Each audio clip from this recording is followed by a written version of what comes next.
फिर शुरू होता रोना धोना, शोर शराबा। बेटी उसे गालियां देती, कोसती। ट्रेन का थर्ड क्लास खाना, नाना पाटेकर के गाने से प्रेरित हुए मच्छर और रेंगते हुए उड़ते हुए कॉकरोच, इन सबों ने हमारी खूब खातिरदारी की। जैसे ही पान की लाल धार मुंह से निकली, बेटी ने उसे कोसना वापस शुरू कर दिया। गालियां देते देते उसे धक्के देने लगी। पर बुढ़िया जिद्दी थी।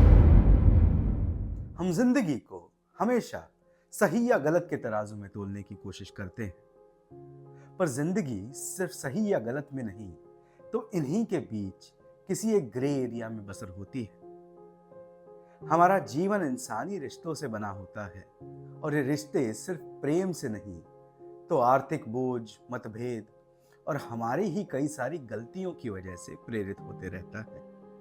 आज की कहानी एक छोटी सी घटना है जो मेरे सामने घटित हुई, पर पता नहीं क्यों मैं इस घटना को अपने दिमाग से मिटाने की कोशिश करता रहता हूं। शायद मैं भी अपने आप को कसूरवार मानता हूं उस बुढ़िया की दशा का।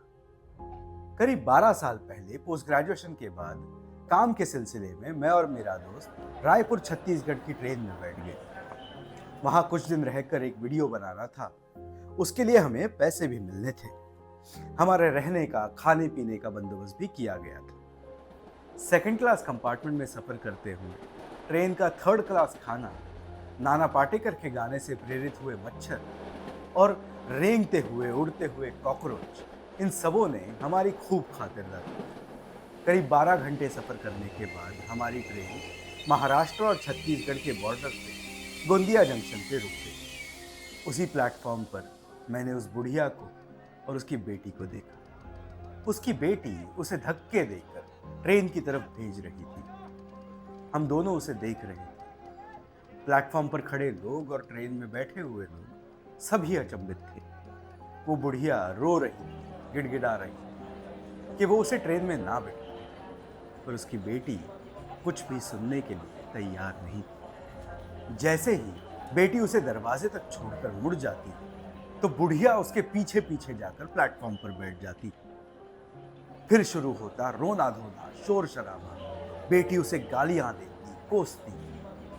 सारी बातें समझ में तो ना आई, पर कुछ पैसे के बारे में बातचीत हो रही थी। बुढ़िया ने रो रो कर अपना बुरा हाल कर लिया था। हैरानी की बात तो यह थी कि प्लेटफॉर्म पर खड़े लोग या ट्रेन में बैठे किसी ने भी उससे कोई सवाल नहीं किया। मैंने भी नहीं। गालियां देते देते बेटी ने अपनी थैली में से एक डब्बा निकाला। डिब्बे में से 2 पान निकाले, खुद भी खाया और बुढ़िया को भी खिलाया।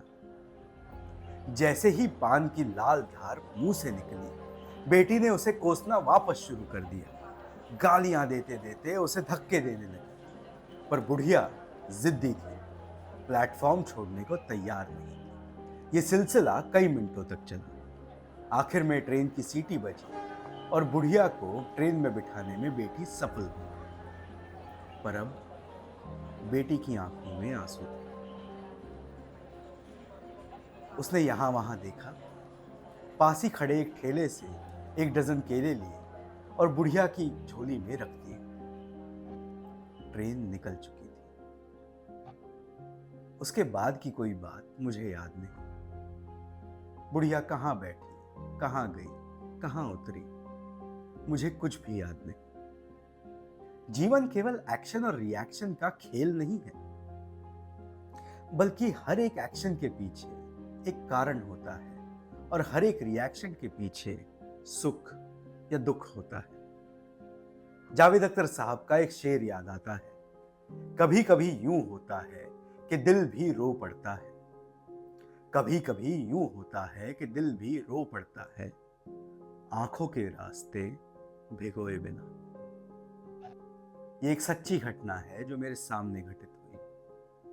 उस बुढ़िया की वेदना से मेरे कभी आंसू नहीं निकले, पर कभी कभी अनजाने में, पता नहीं क्यों, मेरा दिल रो पड़ता है। शुक्रिया।